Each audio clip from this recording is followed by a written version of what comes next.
Minnesota House of Representatives versus Governor Mark Dayton and Commissioner Myron France. All right, appearances.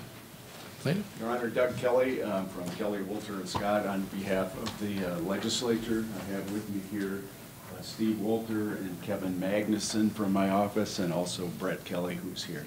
All right. Your Honor, Sam Hanson representing Governor Mark Dayton and Commissioner Myron France. With me at council table is the Commissioner, Myron France, my partner Scott Flaherty, Scott Knudsen, and Emily Peterson in the jury box. All right, thank you. Well, I know there's a motion for judgment on the pleadings by Governor Dayton, but this is a response to an order to show cause, so I think we'll just go in pleading order, and we'll start with the plaintiff. Thank you, Your Honor. I represent the entire Minnesota legislature here today, and we are here because on May 30th of 2017, the governor effectively eliminated the Senate and House as functioning bodies by vetoing all funding for the core of the legislative branch for the next 2 years. So we have brought a declaratory judgment action asking this court to declare the vetoes null and void. The governor did not veto these appropriations because he objected to the appropriation. In fact, his budget proposal proposed the exact same amount. He vetoed these provisions to coerce the legislature into concessions on unrelated provisions, some not even having anything to do with appropriations, that he had already signed into law. Make no mistake about it, Your Honor, we are at an impasse. The governor has said, I will call the special session only if you agree to concede on the following 5 items. My client has said we are not going to negotiate while we have a gun to our head. Have the parties considered a third-party mediator, perhaps a retired judge? We have not. And I think, so what we have done, Your Honor, is with regard to this impasse is what, and I'm lucky to have opposing counsel, former Justice Hanson with me, we have tried to set this up so that this court can break the logjam, make a ruling, and do it, and we'll all go back to our respective positions as quickly as possible. This whole issue of the power of the executive, and I know Governor Dayton, when he announced his veto, said, I have a line item veto and there are no constraints on that power, and that is the position that Mr. Hanson has taken in his briefs. This whole issue of the power of the executive goes all the way back to Montesquieu.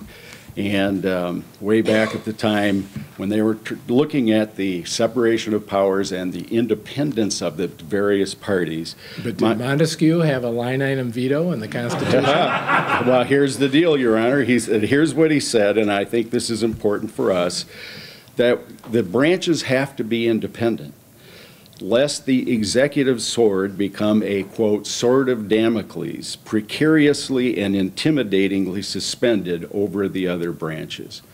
That's where we are here today. My clients have this veto, and the veto will require them, it would start next week, would be the first furlough notices, which would have gone out had we not been able to narrow the issues. So if the governor thought that the legislature was engaging in an unsound fiscal practice, spending too much money on itself, what power then would the governor have to control that but for the line item veto? He could have vetoed the entire bill.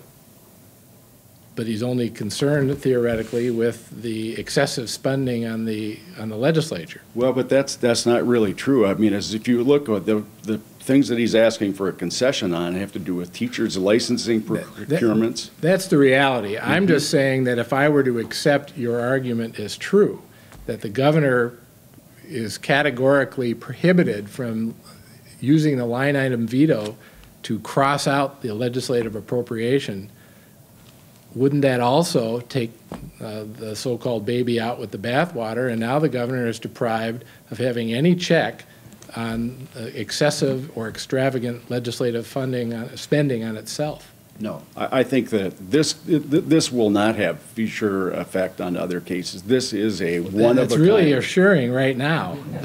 But anything is possible, and we've seen that play out in real life. So where's the governing legal principle that I could use to draw this line that would make me more comfortable with what you just said? Do you mean, how do you draw the line in an order if you grant the order that we're asking? No, I mean, what you're saying is that I don't have to worry about throwing this veto out and still having the governor retain authority to control excessive or extravagant legislative spending on itself. Where is the governing legal principle that would allow me to navigate that distinction? I'm going to get to that. And I come to the separation of powers, and that separation of powers we believe is dispositive and gives you the power to do this. Do it this time. As far as we can tell, this is really unique. New Mexico has just gone through a little bit of an issue, but there the governor called them back into special session, so the court said, hey, we ought to stay out. But I think Mr. Hanson and I have explored everything, and we have not had any discussions about resolving this issue other than getting it teed up to this court so you can make a decision quickly. We have worked hard last week to do that. The line item veto here was adopted by the state of Minnesota in 1876. And in the ensuing 141 years, no governor has used this line item veto this way, and for good reason, because it so obviously violates the separation of powers. Now, Your Honor, what I thought I would do this morning is, and I know you have read the stipulation, but I thought I would just go through a little bit to let you know what our thoughts were and how we think the stipulation affects what's going on. All right. Is that appropriate? That's fine.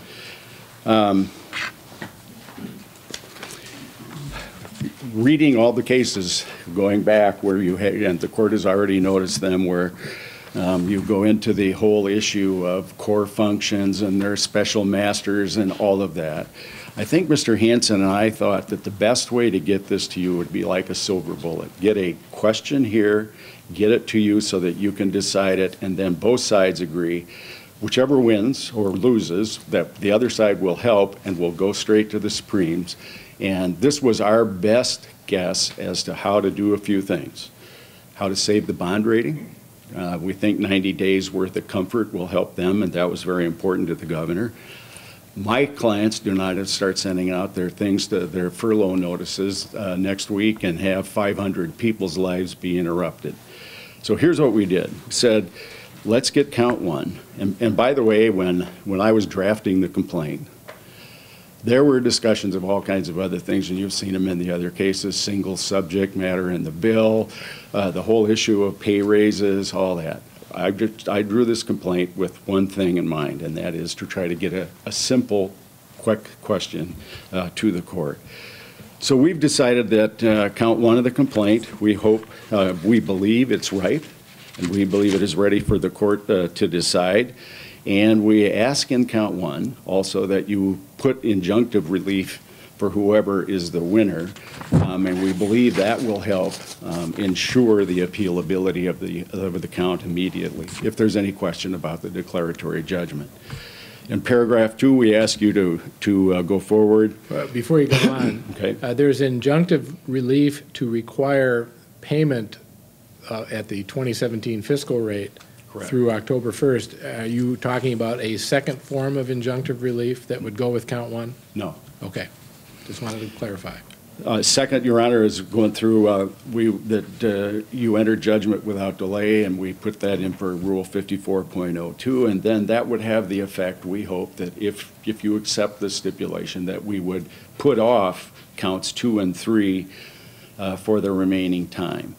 And that would alleviate us having to go through all the core function and all those arguments. Both sides agree to seek accelerated review, and then under this, there would be, the pay would continue under 2017 levels for either through the appeal or to October 1, whichever occurs first.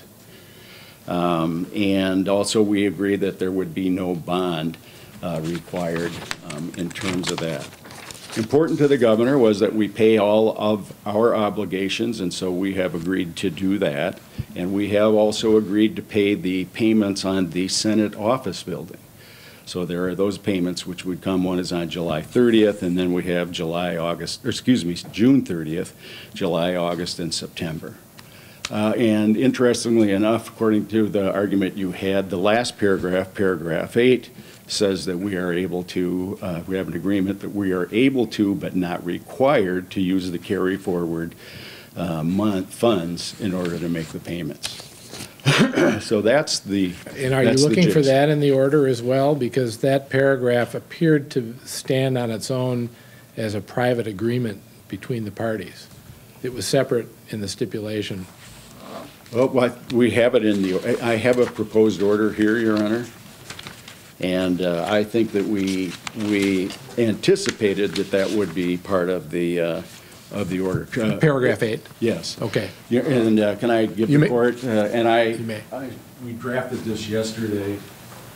I did not have a chance to have to get this to Mr. Hanson earlier, Your Honor, so he has not had an opportunity to discuss it.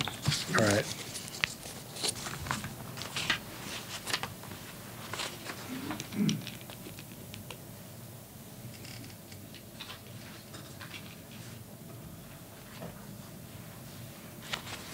Court would also note that I did not bring a TRO.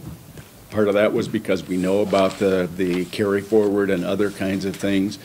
And I think the last part of this agreement, which I think is a good agreement for the people of Minnesota,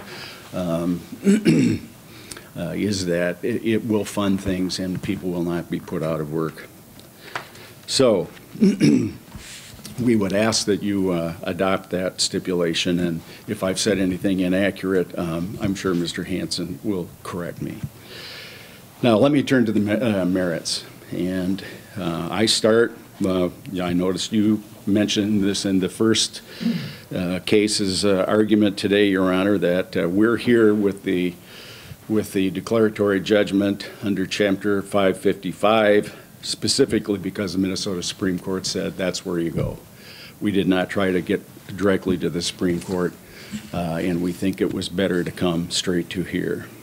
Well, I think the underlying cause of action supporting a declaratory judgment case is the challenge to the constitutionality of the veto. Correct.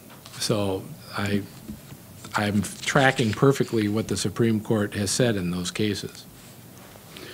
So when we get to the separation of powers clause, I mean, this was a provision in our federal constitution before Minnesota became a state.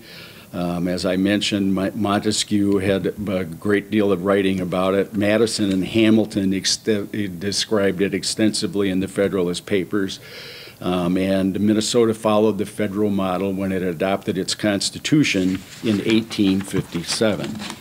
Article 3 specifies that the powers of government shall be divided into three distinct departments: legislative, executive, and judicial. And then the second sentence says, no person or persons belonging to or constituting one of these departments shall exercise any of the powers properly belonging to either of the others, except in instances expressly provided in this Constitution. Which is what we're arguing about. That's the line item veto authority. So correct. You would agree the line item veto is part of the separation of powers analysis. Sure. Yes. Because the distinction between the two arguments that I'm hearing from you is very narrow. I mean, you're arguing that I can consider the reasoning behind the line item veto, and if it's for the wrong reason, it's an invalid veto. And the governor's arguing that I have an unfettered line item veto authority, and the courts can't consider the motivation behind it. And isn't that the line between the two sides? It is. It is. And I think we'll be able to show that there clearly are limitations to this, and it has come from our court and from other courts in other states. So it was first tested in Minnesota in 1865 during the Civil War. The Minnesota Senate sent over a bill and said, tell us if it's constitutional or whether it will pass muster. And the Supreme Court said that they would not do it. And it said we have to respect the duties of the branches. And this is one of the first cases that helps delineate these. And it says it is the duty of each branch to abstain from and to oppose encroachments on either. Any departure from these important principles must be attended with evil. They used interesting language in those days. That was the first time, but that we cite in our brief many others, and I won't go through them all, but more recently the Supreme Court has said in Brayton versus Palente, the separation of powers clause expressly prohibits each branch from usurping or diminishing the role of another branch. So it has continued on down through. In our view, since the governor has essentially obliterated the legislature for the next biennium, you don't need to go any further. We don't have to talk about the intent. I'm going to talk about the intent because it's relevant to the line item veto itself, but we could stop right here. I think I could stop, sit down and rest and say, this is improper, impermissible, and most courts would say, yes, that's true. However, the governor made his intent known when he vetoed it. Now, when we look at the line item veto, which I saw was adopted in 1876, it was put into the legislative article, Article 4. And the Supreme Court has interpreted that recently to say it demonstrates it's an exception to the legislature's authority, and it is not a specific grant to others. And here's the term. It is therefore limited and, quote, must be narrowly construed to prevent an unwarranted usurpation by the executive of powers granted the legislature in the first instance. Now, if we look at the language that was adopted in 1874, it didn't use the word veto, 1876. And it says, and the language is important, if any bill presented to the governor contains several items of appropriation of money, so there's a limitation, he may object to one or more of such items while approving the other portion of the bill. So object to was the word. It didn't say veto in the original one that was passed. In such case, he shall append to the bill at the time of signing it a statement of the items to which he objects. Notice again the use of the word objects, and the appropriation so objected to shall take effect. Now this was changed in 1974 when we had a constitutional amendment or article come up, and I think it was Senator Jack Davies who kind of wanted to modernize the Constitution. They tried to put it into a form that's much more readable. And when they did that in 1974, they used the term veto instead of the term object to, which was in the original language for the line item veto. However, at the time that the constitutional amendment was voted on, and also after it has been litigated, they put this language in there to ensure that the supposed stylistic changes would not change the substance of what had gone on before. And so we've cited in our brief, and it says, if a change included in the proposed amendment, the 1974 amendment, is found to be other than inconsequential by litigation or after the submission of the amendment, the change shall be without effect. So we believe that when you evaluate the line item veto today, the original intent of the framers of the amendment still say you have to object to something. Well, isn't that what a veto means? It's an objection. You have to be opposed to something, Your Honor. I think the governor has made that clear. But no, he did not. What he did was he said, and I think he's made public pronouncements, and I didn't put these here, he said, I don't mean to unfund the legislature. I want them to come back to the table and negotiate. But here we have the letter. This is Exhibit 1, which is in my complaint. And this is not just a casual letter between friends. This is the formal document that was referred to in the line item veto language. So this is what came with the veto when the governor sent it back to the legislature. And would you agree or disagree that Exhibit 1 is the constitutionally mandated statement of objection? Or I would say it is the constitutionally mandated. Okay. It's his reasons for what he does. Okay. Okay. So, and in this, so it has the, as you can see, it has the two lines that he's vetoed, and he says at the last minute the legislature snuck language into the state government bill that would hold hostage the Department of Revenue appropriation. I am unwilling to put the jobs of 1,300 Department of Revenue employees at risk. As a result of this action, I am line item vetoing the appropriation of the Senate and the House of Representatives to bring the leaders back to the table to negotiate provisions in the tax, education, and public safety bills that I cannot accept. So he's not saying I don't want you, or I disagree with the appropriation or the amount or anything else. He is saying basically I'm doing this for leverage over you. Then he also isn't that one of the purposes of a line item veto?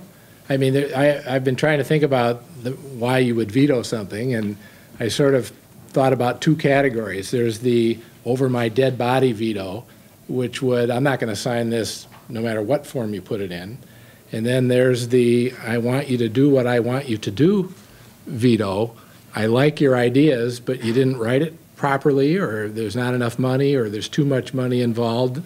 So it's the let's meet and compromise coercive veto. What we're saying Aren't those both legal uses of a veto? No, the second one is not. And the reason is the line item veto has to do with appropriations. You don't get a line item veto to line out items in a public safety bill that you don't like. It's supposed to be an item of appropriation. That's one of the limits. It comes right from the language of the amendment adopting the line item veto.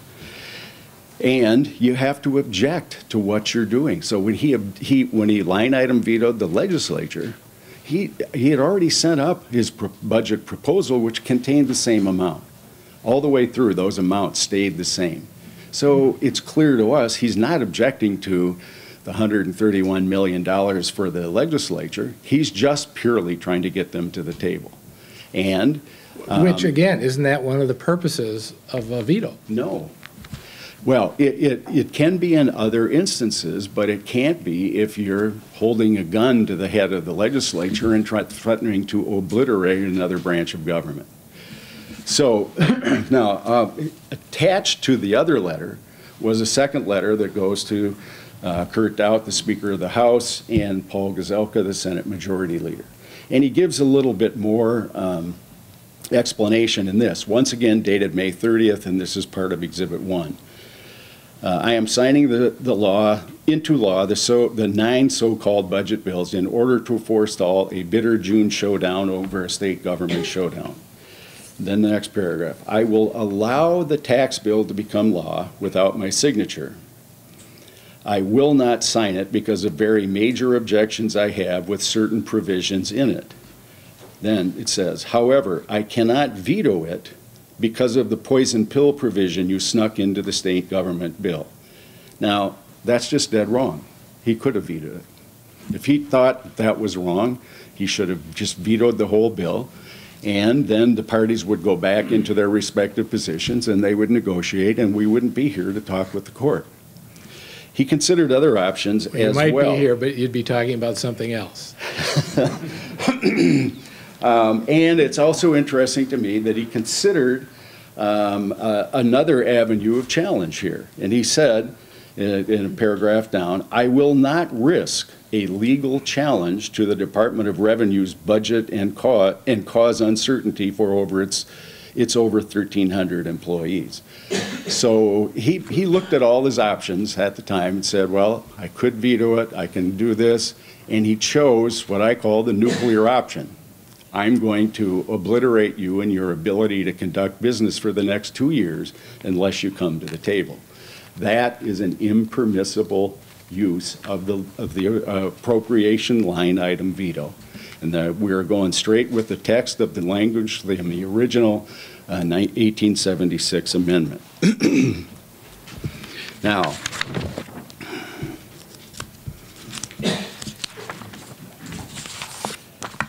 and we have at no place said, Your Honor, that the line item veto itself, that power is unconstitutional.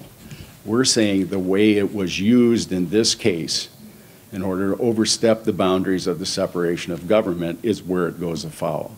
Well, the previous cases discussing the constitutional test for a line item veto have simply said, is it an appropriation and is it specific and certain?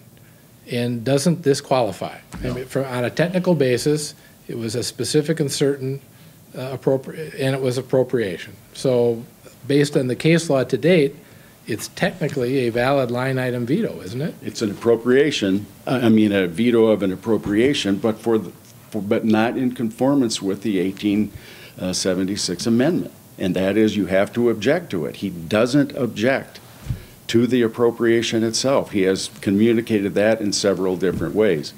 This is, I am going to reach across and I'm going to obliterate you in order to have a better negotiation or negotiating position going forward. Now, if you go to the case law. So if he had simply said, I object to the legislature's level of funding, I'm vetoing it, that would have been valid. Well, no, as I said earlier, I thought I could have stopped without talking about the reasons, because you can't obliterate another branch of government. You just can't do that. Which gets back to the first question I asked you. What constitutionally permissible way, then, does the governor have to rein in what the governor perceives as excessive spending by the legislature on itself? When I read to you what was going on where the governor said, I can't veto this bill, he could have vetoed that bill. No, I'm talking about the appropriation to the legislature. Listen, You're arguing Honor, that the governor can't veto the legislative appropriation to run the legislature. if he vetoed, and I know my opponents have put a couple of the costs in there, so there's $3,000 in there for a chaplain. And there's money for state travel and other things. If he had vetoed those and said, I think these are excessive, perfectly acceptable. But there's no opportunity to do that because the entire legislative appropriation is in a single dollar amount, or actually two, one for each house, without an itemization underneath it. So if you think there was overspending in any way, whether it be a small item or across the board, the only option the governor has is to veto it. And if I take your argument to its natural conclusion, you are then telling the governor you cannot constitutionally control excessive spending. If the governor said, I'm vetoing it, and I'm vetoing it because I don't like the expensive copiers you have, I would not be here in front of you today. When he vetoes the entire appropriation, it disables my clients from fulfilling their function. So I'm saying this is a very narrow exception. And as I said, in 141 years, no other governor has done this. This is kind of the nuclear option. So in what sentence would you phrase the governing legal principle that you're here explaining me today? I would say to you that I'm going to talk to you about two cases today. One is Brayton, and the second one is the West Virginia case, which I sent to your chambers hopefully yesterday. And that will give the answer and where I'm coming with this to help the court. So you recall in Brayton that there was a big, Governor Plenty, there was a $4.5 billion deficit. The legislature passed appropriations to reduce that to 2.7. Then they passed a tax increase that would have raised the additional amounts to balance the budget. The legislature adjourns, and then Governor Pawlenty unallots $2.5 billion worth of things, and then we end up in court. Now, the unallotment authority, just as the line item veto authority, is legal, constitutional, and proper when it's used in its appropriate fashion. Nobody would contest that. But as the court said, You know, there is an appropriation process here, and the governor has his role and the others have their role. And by using the unallotment to essentially usurp the legislature's power, the unallotment is the court didn't say the statute's unconstitutional, but the use of the unallotment was unconstitutional and a violation because they encroached on the legislator's appropriation powers. That is the analogy that I'm using here. Once again, not saying that the line item veto itself is unconstitutional. It's its use here, and especially when it's used to either obliterate an entire other branch of government or to get an unfair advantage in negotiation. Now, the second case, interesting case, the case of Brotherton versus Blankenship, which was out of West Virginia in 1973. I'm not used to going to West Virginia for authority, but when I read it, I see it's pretty close in many different ways to our case here.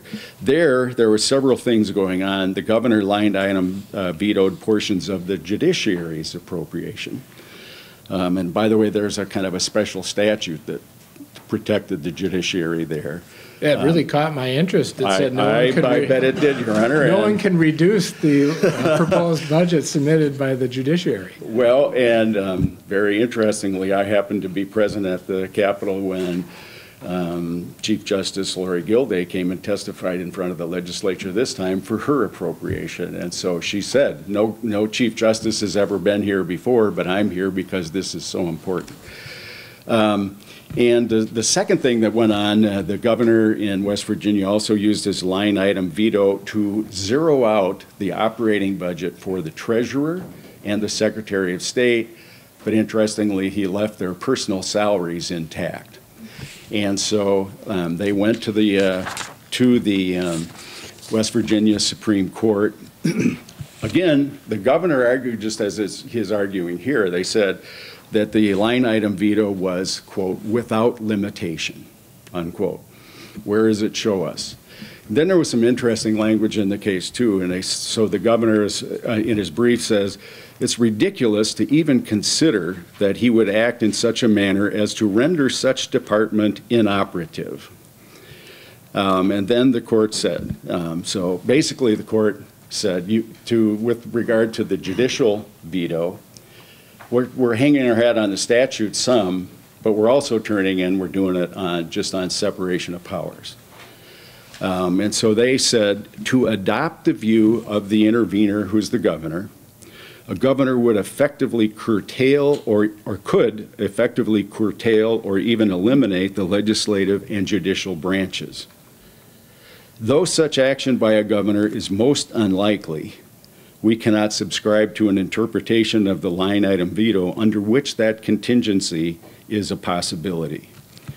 Then with regard to the constitutional officers, the court said, reducing the accounts to zero effectively abolishes those functions. And that's what's happening here. Was there any indication, though, in the West Virginia case that the governor would restore those items with further negotiations with the legislature? Couldn't tell that from the opinion, Your Honor. The reason I ask is because of the issue of a political question, particularly in light of the agreement, and this was in both of your briefs before you reached your stipulation, the notion of temporary funding. And you're both citing the orders that have been issued out of this court over the last 17 years, providing for temporary funding. If temporary funding is provided by the courts and the parties can go on and litigate, or not litigate, but resolve through negotiation their political dispute, why should the courts get involved? Well, first of all, we're not there. We're presenting the question to you here today. Please say yea or nay on the constitutionality on the basis of the separation of powers of count one. We all recognize we could get there, but I don't think that doesn't destroy justiciability or ripeness or anything else. It's a remote possibility, and I don't think it's appropriate for somebody to say one branch of government, you go hand in hand to another branch of government to continue your existence. And so let me turn that a little bit, Your Honor. So what if, and this has not happened here, but just as we speak hypothetically, what if before the session ended, the Supreme Court came out with a decision and the governor disagreed with it? Governor vetoes the judiciary's appropriation and says something to the effect, well, I'll help you restore your funding if you do something about your bad case that I don't like. Well, if you look at my notes, I had that question planned for Mr. Hanson. So. Well, I hate to pose that possibility, but when you say the governor has unfettered discretion to use this and can't he use it to do anything, and here's what the court here said with regard to this. There is a respectable line of authority which holds that the discretion vested in the chief executive by the Constitution is not subject to control or review by the courts. And there's a whole section in Mr. Hanson's brief on those cases, and you've cited one of them here. I agree with that. 99.99% of the time, those cases govern. You wouldn't ever go behind and look at the intent. Here's what the Virginia Supreme Court said. While we agree with the above principle, it must be noted in addition thereto that executive actions of a governor are not subject to judicial interference so long as such actions fall within the sphere of his lawful authority. However, when a governor clearly abuses his discretion or when he refuses to perform a purely ministerial duty, the above principle becomes inoperative and it becomes the duty of the courts to define the safeguards against the abuse of power as provided in our Constitution. And what's the purely ministerial duty here? Well, it's not. I should have left that phrase out, Your Honor. I said when I read the quote, when a governor abuses his discretion, that's the portion I'm relying on. Then it becomes. I'm doing my best to listen. Right. Thank you, Your Honor. And that's my argument. That is it. In this case, we do not say that the line item veto is unconstitutional of itself. It's just this use. And as I said earlier, 141 years and nobody has done it. And there's a good reason for that. And we believe it because it so obviously crosses the line. I'll sit down now and unless the court has other questions. No, I'm fine.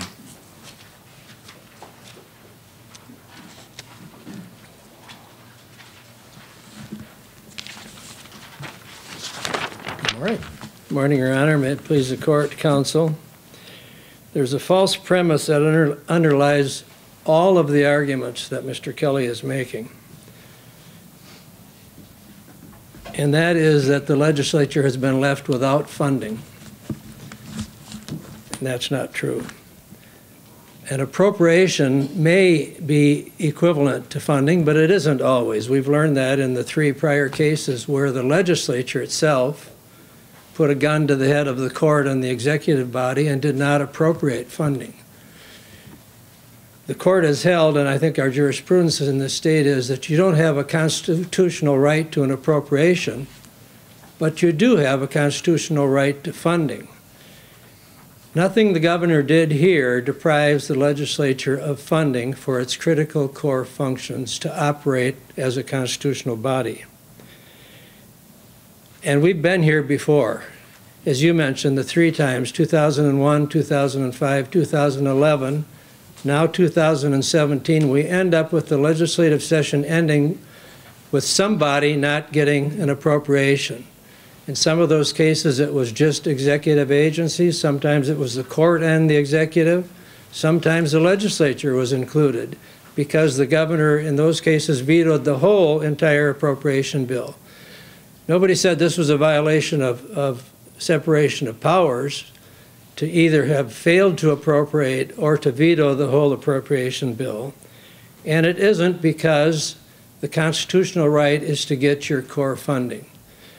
And this court, through the earlier 3 cases, ruled that even though the Constitution says in Article 11 that you can only spend money based on an appropriation, that has to be resolved and accommodated to the fact that the legislature or the court or the executive is given express powers by the Constitution, and there's an implied obligation on the state to fund its ability to do that.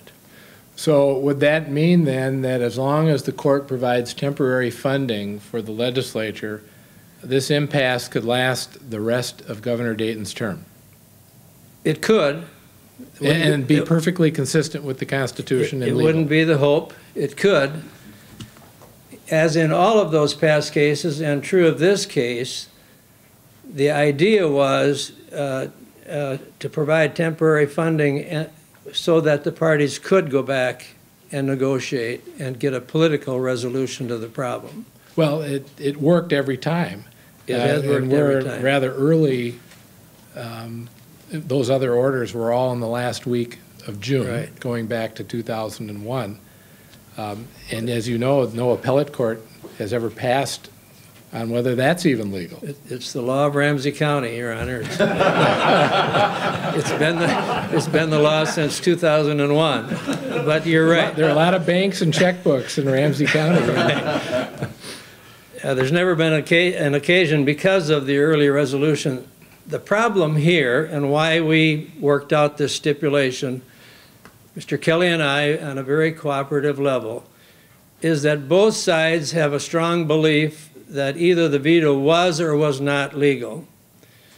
Until that issue is resolved, the legislature, believing that it was illegal, is not going to come back and talk. The governor strongly believes that it is legal. So the impasse that's been created and why the temporary funding hasn't happened or hasn't been resolved by a new appropriation is that both parties on that legal issue, which we hope that the court will decide, have staked their position. If the court decides, as we ask, that the veto is legal, then the next step would be to go into a critical core function proceeding, as had been done in the other three cases. Issues would be the same. There's nothing unique about this case except the roles of the parties have changed. In those cases, it was the legislature who didn't appropriate. Here it's the governor's veto who caused it not to appropriate. Except in 2011, there wasn't a core function proceeding as it related to the legislative branch. Funding just continued at previous levels. The core function proceedings only involved executive branch funding and particularized appropriations. There is, however, in Judge Guthmann's order, a statement of what the core functions test would be for the legislature, and I frankly don't know why the special master and the court didn't get to the legislative funding. I know it was continued. I don't think anyone contested any of the items within the legislative appropriation that ran out. So no issue to be presented.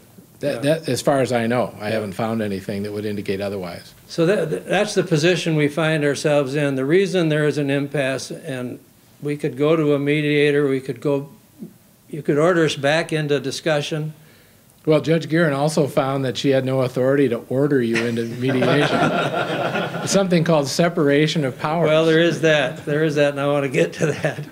But the practical point we're at is that there is an impasse, and until this legal issue, which is really the barrier to any further negotiation or political solution, until that is solved, we don't think the parties are going to get together. So well, theoretically, the temporary order could continue till the next legislative session. We would hope not.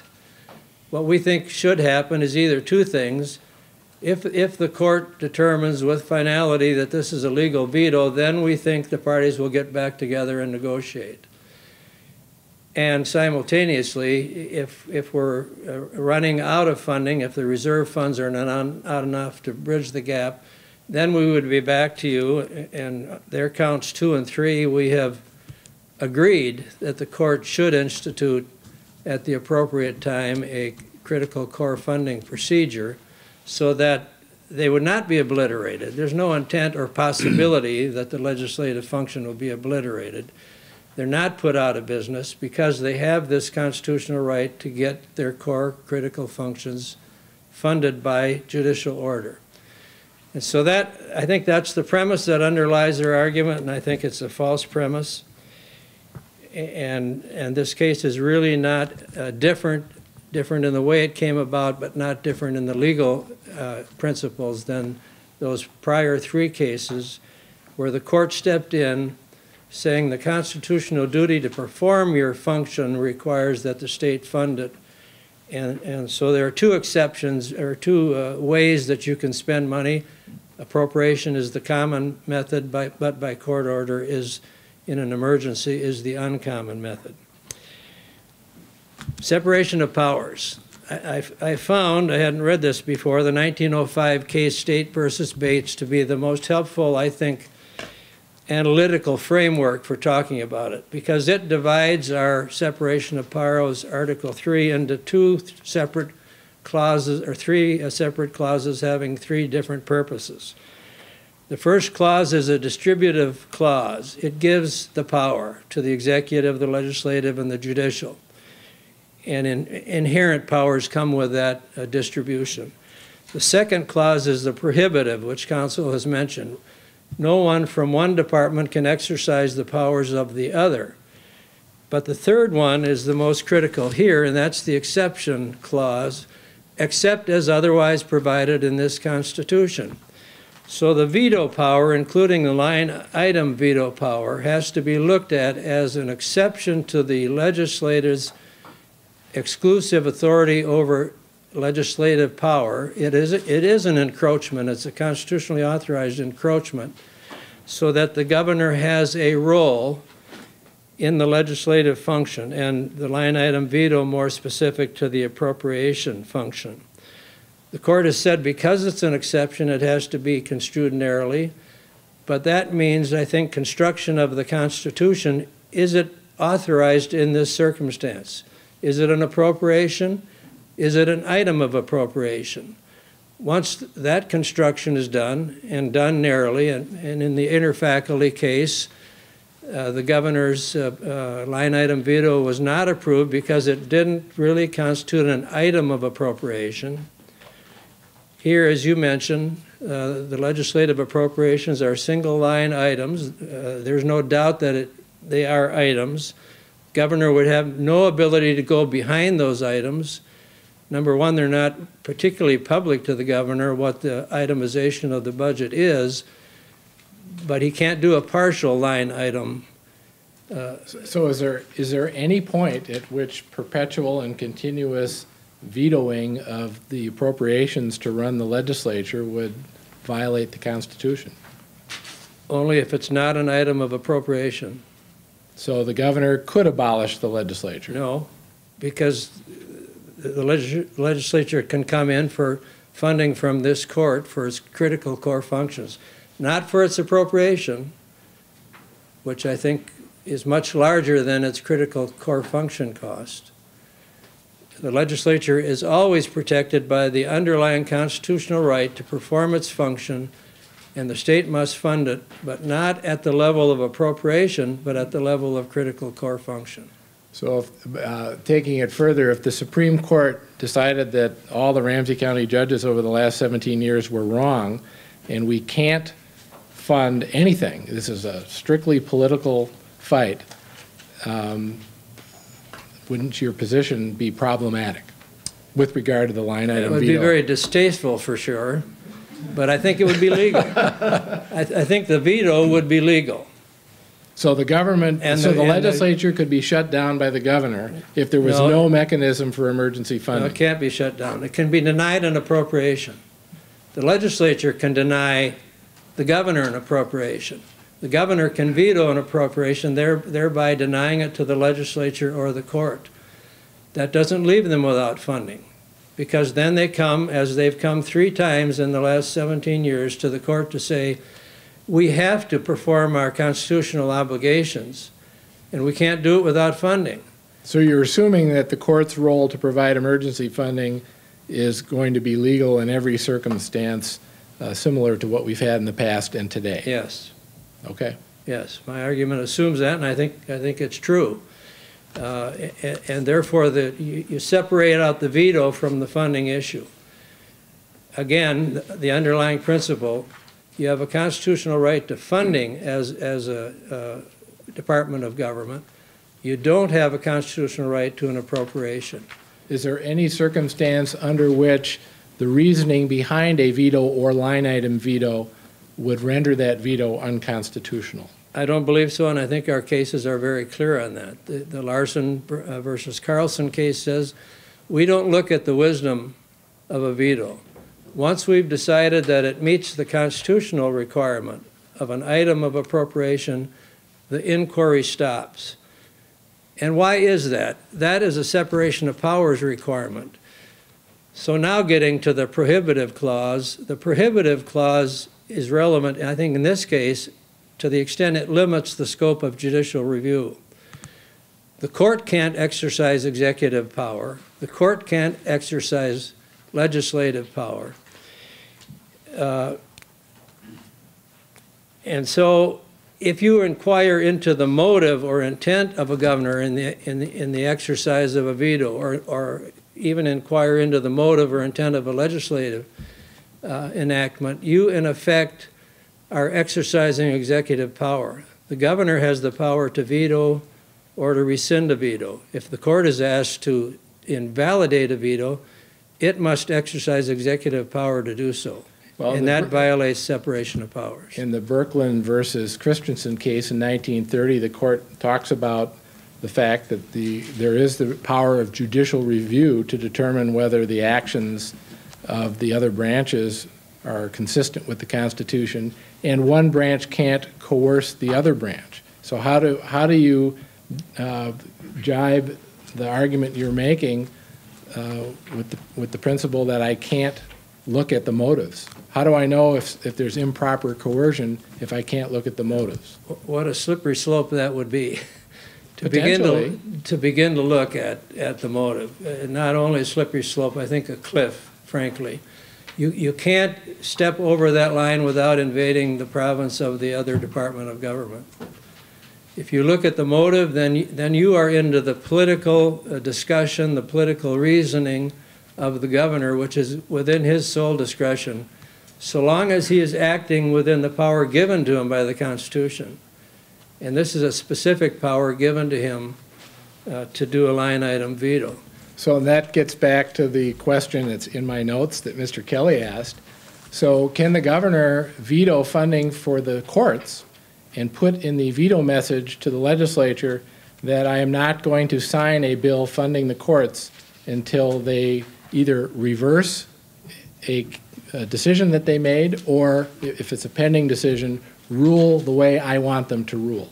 I think he can veto, but I don't think he can defund the court. And the court would have the right, as it has had to do, at least in 2 of those past cases, come to this court and say we need critical core functioning, or we can't exist as a constitutional body. So if the governor doesn't get as I say, that would be a very unsavory thing for a governor to do, and it is the extreme, but it's nothing near what we have present in this case today. Well, what's the difference between the governor saying I will veto funding for the courts until I get the outcome I want, and the governor saying I will veto funding for the legislature until I get them to revisit legislation that I didn't like? What's the difference? I don't think there is any difference in terms of his power to veto. The difference here, though, isn't unsavory, as your hypothetical would be.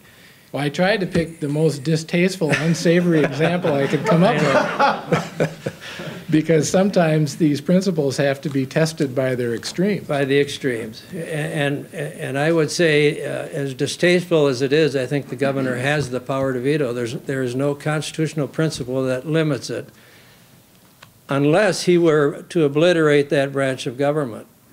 And he can't do it. He doesn't have the power to do it, because that branch of government has the constitutional right to be funded for their critical core functions. So we would basically then, in the example I gave, have to wait out the governor's term as those vetoes come and applications to the court for funding are made. And if the next governor doesn't care about that court decision, then peace would then prevail.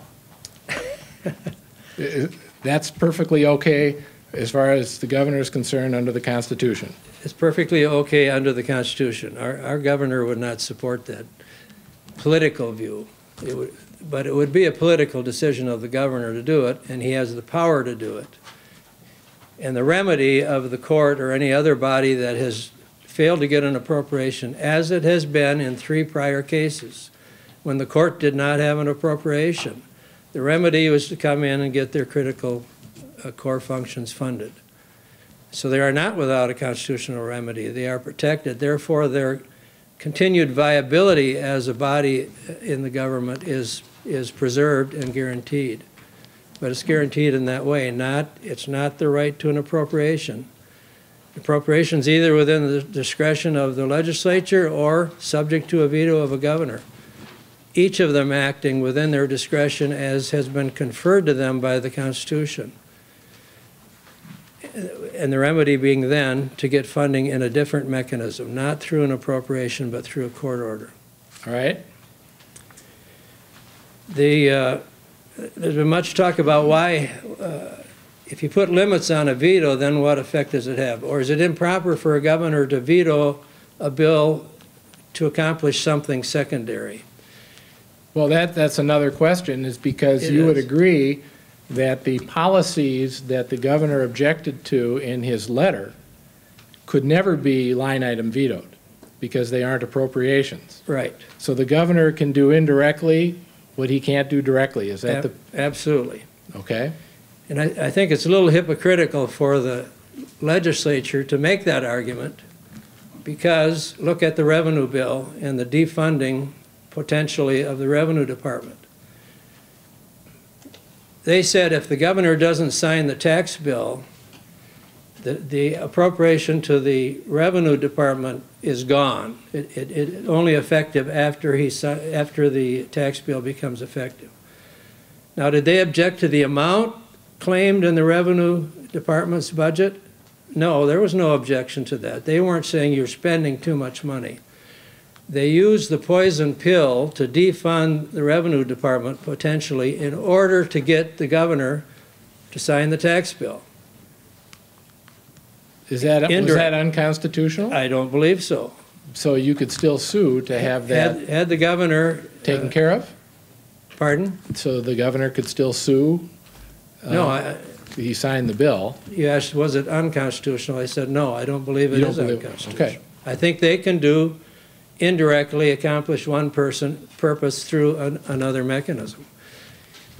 Well, is there a If way you- that, except the distinction is that the governor can't line item veto policy provisions? That is unconstitutional. Right. Is there anything unconstitutional about what the legislature wanted to do that would have made it unconstitutional to do it directly, but constitutional to do it indirectly? I'm trying to find the analogy. That's all. We were very disappointed with what they did. We thought it was a breach of trust, but we didn't believe it was illegal for them to do it. Okay. And it presented the governor with this choice. I don't like the tax bill. There are at least 3 things in it. If I had a line item veto, I would line item veto it. But if I veto the whole tax bill, I'm jeopardizing 1,300 employees that work for the Revenue Department and the function of the Revenue Department to serve taxpayers and collect revenue. Now, he would have had the remedy of coming to this court to get emergency funding for the Revenue Department because it is a critical core function of government. But he'd gone through that process in 2011.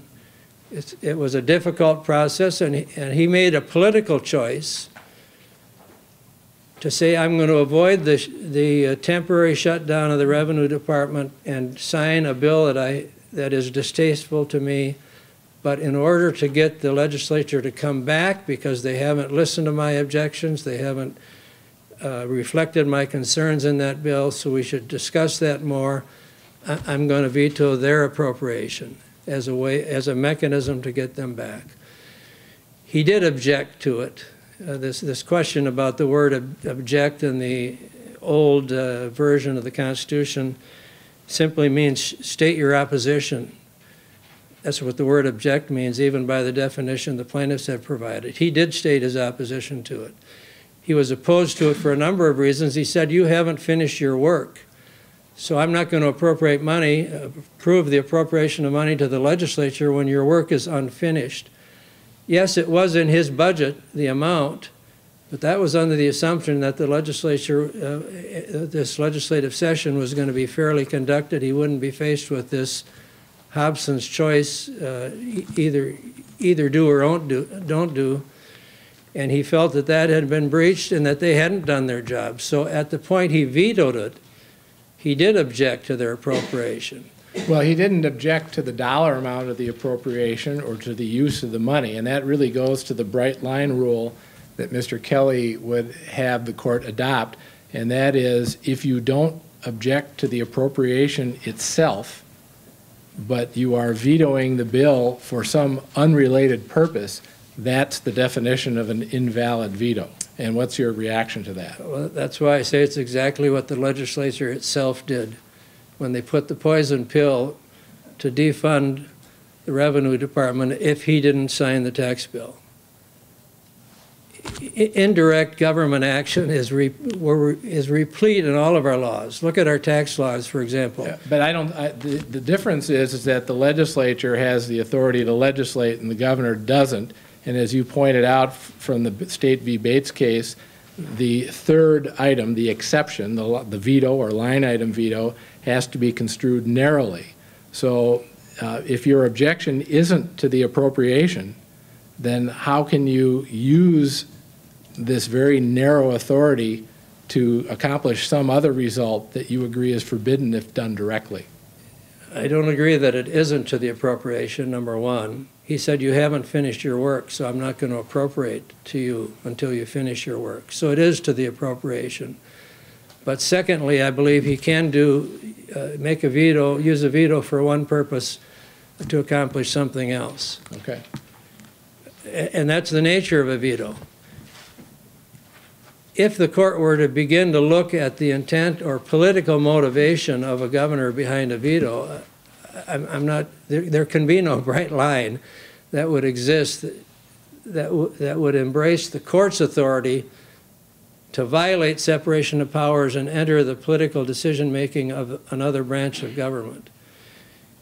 Once you talk about motive or intent, then you're getting into the political deliberations of that other branch. And I think our cases, the Johnson case, the Duxbury case, the McConaughey case, all come to that conclusion. You can't second guess the reasons why a legislator uses its power, a governor uses its power. That would be separation of powers.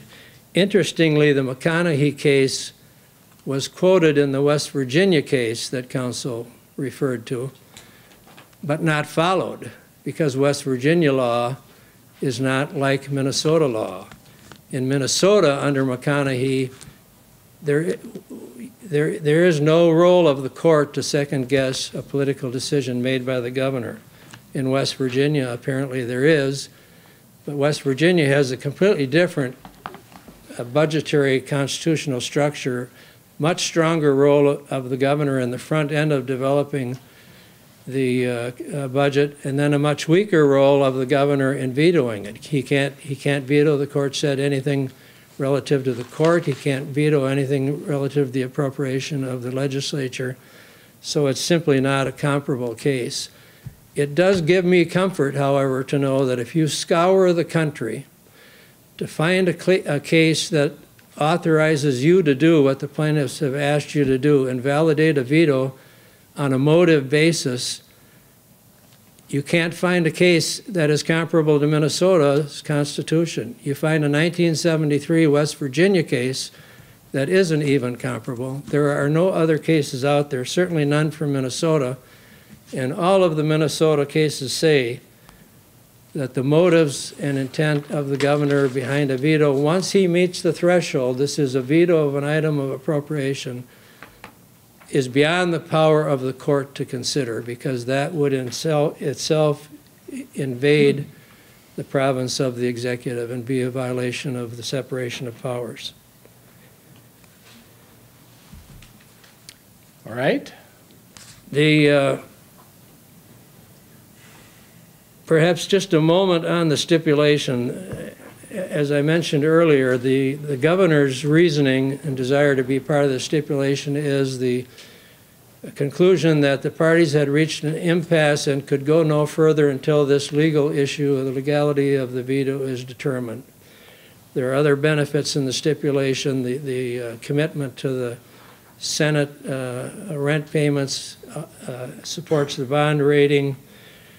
The governor was not intending by his veto to deny funding to the legislature. He obviously was aware they could come to court and get funding, but in order to allow for the parties to pursue this legal question while not simultaneously starting the critical core function proceeding before this court, which may or may not be necessary depending on the final outcome of the legal question, it just seemed to us to be the appropriate solution that for a 90-day period we would continue the old appropriation, not embrace the new appropriation. If that stipulation is not accepted by the court, if we don't have that temporary, then the relief that we've asked for, and of course the way we briefed it, because that was before the stipulation, is dismissal of count 1 with prejudice on the finding that the veto was legal. To the extent counts 2 and 3 rely on reinstating the appropriation, we would ask those be dismissed as well. To the extent they ask for critical core funding under the principles of our prior cases, we agree they're entitled to that. They have a constitutional right to that, and we would support the commencement of a proceeding to have that determined. So the difference between the position the governor took in 2011 and the position that the governor took now in the pre-stipulation world is that the governor did not parse out individual items of core critical funding for the legislature in 2011, but now takes the position that but for the stipulation there would be a dispute. Is that true? I'm not sure it's a true statement of what the governor did in 2011. Okay. The governor may. I didn't see any evidence. It's not apparent from the order how the funding to the legislature was resolved, whether that was by agreement of a number of parties. There is in the order, as I say, the judge said there identifies what the critical core functions of the legislature would be: to devise craft laws, to debate laws, to publish, and to pass them, and to publish them. And then the order just said, pay it. And I have an affidavit in this case which says that the legislature was funded at its existing level during the course of the litigation. So I didn't see anything to dispute that, and that was one question I was going to leave with each of you. Are there any disputed facts in this case?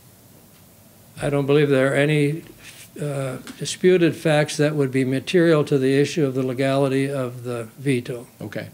If we got into a critical core function, then I think there are facts to be determined, and we've tried to provide some basic facts to show that not everything in the appropriation requested by the legislature would qualify as critical core function. Right. But if the stipulation is accepted, we don't get to that issue.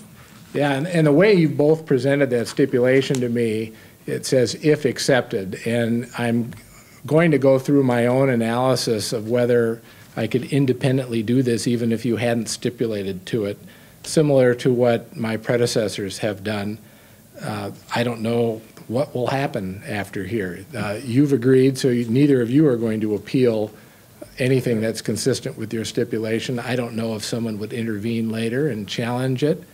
At the appellate level, I have no idea. So that's why I'm going to go through my own analysis, and if I follow the stipulation, it'll have its own supportive reasoning. We understand that we can't confer authority or jurisdiction on the court by our agreement, so that's why we framed it in that way. But we believe that you do have authority. And I think judicial economy and the court's inherent power over judicial economy is a driving factor behind that. If you don't accept the stipulation, then as we say, we should immediately go into a critical core function proceeding. Now, that makes very murky the question whether the legality of the veto can reach an appellate court while that's pending. Perhaps with a Rule 54 certification, there's no reason to delay entry of a final judgment that could be separated out. But that would be a several weeks, maybe several months process, which may be negated by any ultimate decision. And so for reasons of judicial economy, and I think serving the parties who are all public parties and therefore serving the citizens of Minnesota, I think you have the power to do it. Well, and if the parties get a third party, perhaps a retired judge involved to help them mediate this dispute, you could resolve it even sooner. I think that could happen, but I don't see it happening and while this legal question is unresolved. Is the veto legal or not?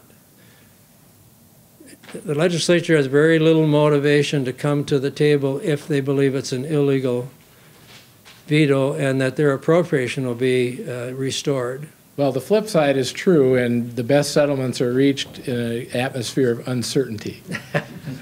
Very true. All right, Thank you. Thank you.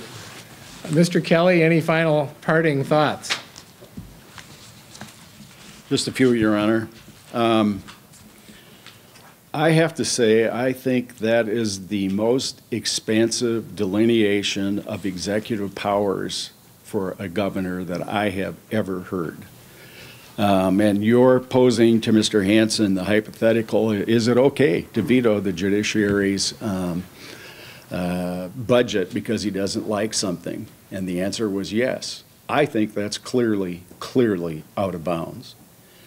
And the fallback position that somehow we're all safe because of the core functions, let me just say, that is a very disruptive, it's inimical to the efficient running of government to have it. And as I said before, I quoted from this, the governor himself, Mr. Hanson said, you know, he didn't like what was going on before. He wasn't going to put the executive department through it. He says, I will not risk a legal challenge. So the premise here is somehow that, oh, we're not obliterating the legislature, we're not doing away with them, because you can always go to court. The governor himself didn't want to do that. Well, one of the governor's linchpins here is the availability of court assistance in gaining temporary funding, and that as long as you have temporary funding, and that goes to a well-known doctrine, the doctrine of judicial restraint. Why should the judiciary get involved in a political question when it can, by injunction essentially, mandatory injunction, keep the core functions of government going while these political issues are addressed? Well, I think you heard my colleague say as well that we're not going anywhere here unless you solve this question for us, I think, in terms of that's why we have done so much to tee this up for you to say, call the balls and strikes. That's what the court does, and I think they're clearly out of bounds. When he talks about the poison pill and how that put the governor in a bad spot and et cetera, you know, the governor had a very simple resolution: veto it, veto the whole dang bill. Just do that, and then the parties would have been back into the legislative area.